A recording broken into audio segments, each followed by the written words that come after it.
Facility भी हो, medical reimbursement भी हो, इन दोनों में से कोई एक हो, और मेडिकल अलाउंस भी हो, और मेडिकल अलाउंस भी हो। लगी समझ? ऐसा सिनेरियो जिसमें ये भी हो और ये भी हो, ठीक है, और ये सारा कुछ as per terms of employment भी हो, ठीक है। अब ये जो दो सिनेरियो है ना, ये इन्हीं तीनों में से निकल रहे हैं, कोई नए सिनेरियो नहीं है।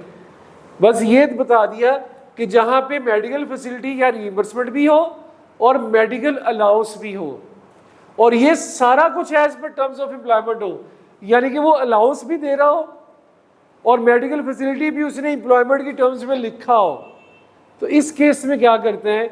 इस केस में जस्ट सिंपल, वैसे क्या करना चाहिए आगे केस में? क्या एग्जेम्प्ट करना चाहिए? एमएफ को एग्जेम्प्ट करना चाहिए।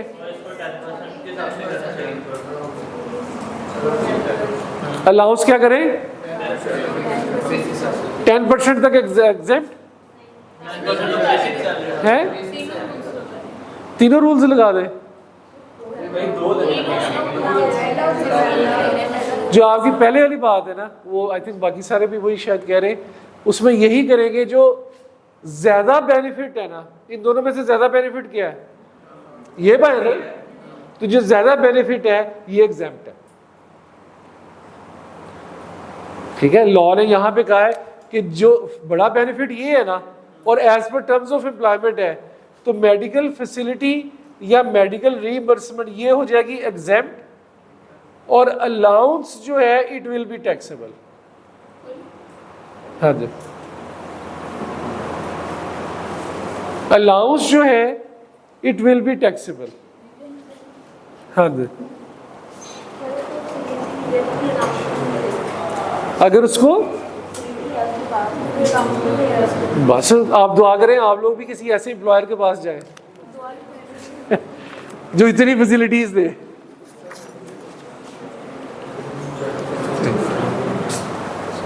ठीक है, आप लोग भी किसी ऐसे एम्प्लॉयर के पास जाएं जहाँ फैसिलिटीज हो।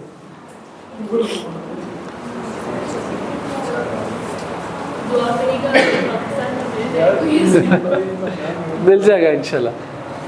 अच्छा, और ये लास्ट सिनेरियो मेडिकल फैसिलिटी या मेडिकल रीइंबर्समेंट भी है और अलाउंस भी है, लेकिन as per terms of employment नहीं है। As per terms of employment नहीं है, तो ये तो टैक्सेबल हो गया। सही है, ये एग्जेम्प्ट होगा up to 10%, exempt up to 10% of basic salary. ठीक है, it will be exempt up to 10% of basic salary. मतलब इसके ऊपर सिंपल यही वाला रूल लग जाएगा, it will be exempt up to 10% of basic salary.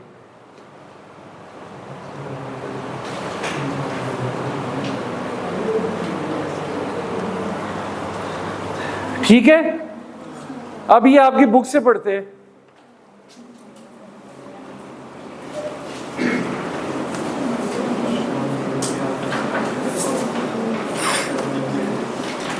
आप लोगों की बुक के अंदर ये पेज नंबर दिया गया है 48।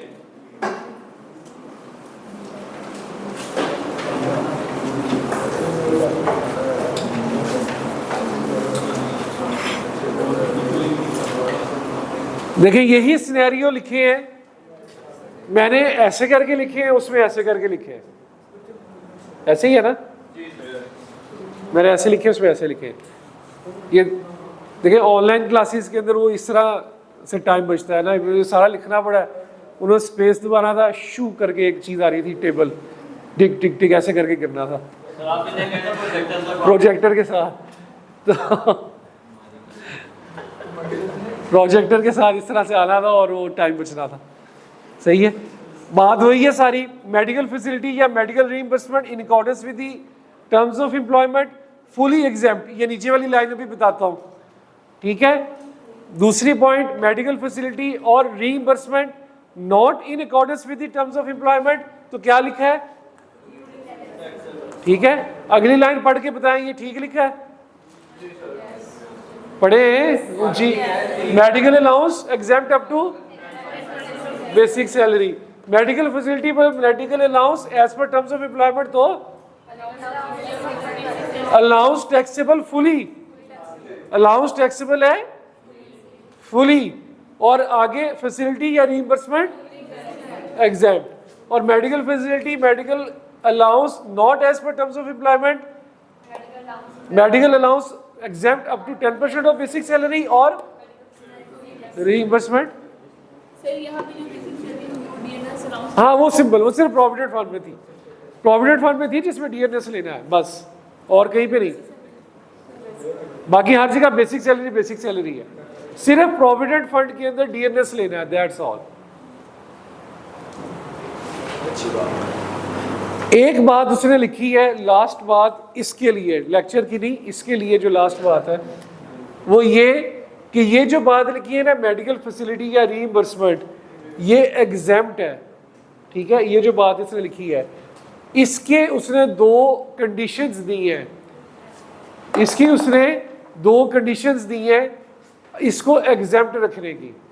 मेडिकल फैसिलिटी या रीइंबर्समेंट टर्म्स ऑफ एम्प्लॉयमेंट के मुताबिक है तो एग्जेम्प्ट है, लेकिन इसकी 2 कंडीशंस दी हैं, रखी हैं, और उनमें से एक कंडीशन ये है जो देखिए इसने आपकी बुक के अंदर लिखी हुई है, if NTN of the practitioner and employer's attestation are available, national tax number available हो प्रैक्टिशनर का और एम्प्लॉयर्स की अटेस्टेशन अवेलेबल हो। यानी कि सिंपल, पता है इन अल्फाज, आसान अल्फाज में वो क्या कहना चाह रहा है कि जिस हस्पताल से या क्लिनिक से आपने काम कराया है उसका एनटीएन नंबर होना चाहिए, ठीक है, और आपके जो बिल हैं उनके ऊपर एम्प्लॉयर ने अटेस्ट किया हो कि ये बिल्कुल सही बिल है। ये 2 कंडीशंस होनी चाहिए इसको अवेल करने के लिए। इसको किसको? इसको।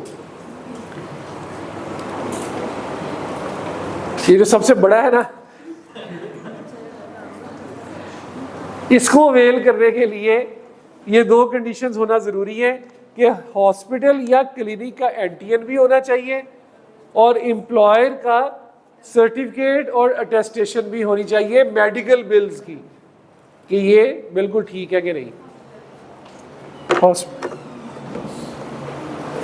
हॉस्पिटल के मेडिकल बिल्स की अटेस्टेशन होनी चाहिए।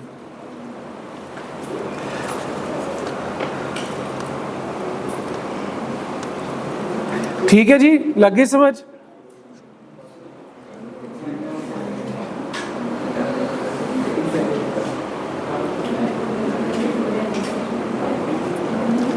आगे एक और कॉन्सेप्ट है आज हमारा, ग्रेचुटी का।